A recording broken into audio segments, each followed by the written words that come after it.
Mapagpalang buhay mga kapatid, muli nagbabalik yung lingkod si Philistay para po mapagbahagi ulit ng panibagong dasal na inyong matututunan dito sa ating Reels, sa TikTok at dito sa ating Shorts sa YouTube mga kapatid. Pero bago tayo dumako sa aking dasal na ituturo, so ngayong araw ay sagradong araw po ng Martes, ayan, May 12, 2026, mas malakas, mas mabisa po yung mga dasal kapag kasagradong araw tulad po ngayon ay Martes. So meron po tayong tawa sa papel mamaya. Kung gusto niyo pong makita o malaman yung itsura ng gumagambala po sa inyo kayo nagbibigay po ng sumpa po sa inyo, pwede po kayo magpatawa sa papel sa akin. Meron din po tayong ritual para po sa panggagamot, pangproteksyon at pampaswerte mamaya pong gabi. So mag-message lang kayo direkta sa aking messenger dun sa mga gusto pong sumali. Ito naman yung ating kompletong aklat dun sa mga gustong matuto ng lihim na karunungan, gustong matuto manggamot. Ito po yung kailangan po ninyo, yung ating kompletong aklat. Ito naman yung ating pulseras ng pangkaligtasan.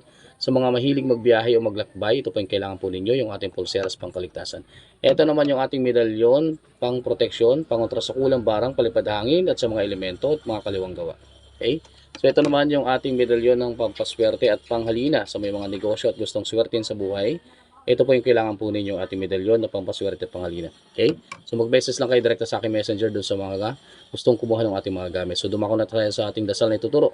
Yung ating orasyon na ituturo tungkol po sa orasyon, gayuma para lagi kang maalala ng tao. Okay? So kailangan bigkasin lamang yung orasyon na to ng 3 beses, sundan ng susi ng mga susi, ihip sa kanyang picture kung malayo, ihip naman sa kanyang pagkain, sa tubig na inumin kung kasama mo siya.